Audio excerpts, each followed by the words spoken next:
I look forward to sharing my low-fat, quick and easy butter chicken recipe with you.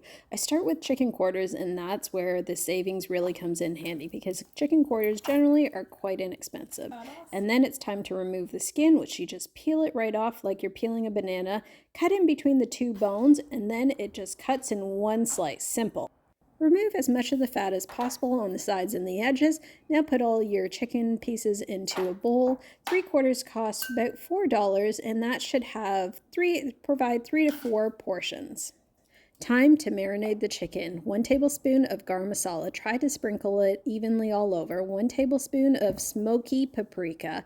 1 teaspoon of coriander. If you like a little more coriander, it does give a punch of flavor. 1/2 teaspoon of cinnamon, 1 tablespoon of salt, and of cumin, 1 teaspoon of chili flakes, and 1 cup of yogurt. I use a glove to mix the marinade simply because the chili flakes can burn your hands a little bit. So continue to mix until you feel like every piece of chicken is well coated with all of the different spices. Let it sit for 10 minutes. Heat up a wok or a skillet with about 2 tablespoons of neutral oil. Test your oil to make sure it's sizzling hot. Now add your chicken right into the pan. Try not to lay a piece of chicken on top of another one.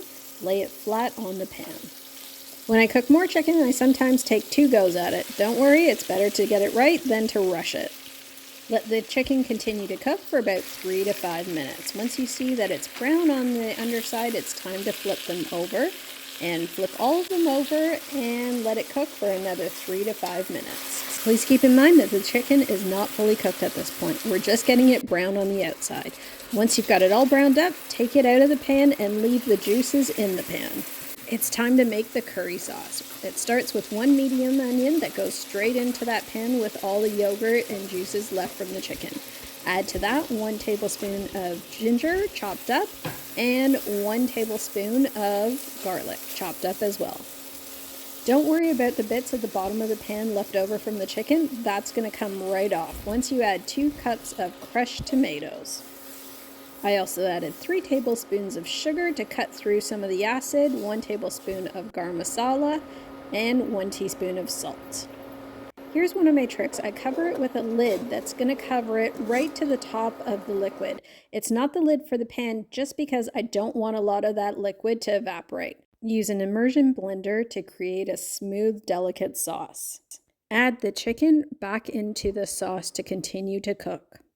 Add 1/2 teaspoon of chili flakes if you like it spicy. Now it's time to cover it and let it simmer on medium for another 5 to 8 minutes so that the chicken absorbs all of that curry sauce. I add in another cup of yogurt to make it a little bit creamier. This is where I cut a lot of the fat. You normally would add a ton of butter at this point and or full cream. I don't add either right at this point. Later on, I'm going to add a little bit of butter. Always taste the sauce in between to make sure there's enough seasoning. I found it needed a little salt. Now I'm going to add just 2 tablespoons of butter. Continue to mix that in and let it simmer for another 3 to 5 minutes.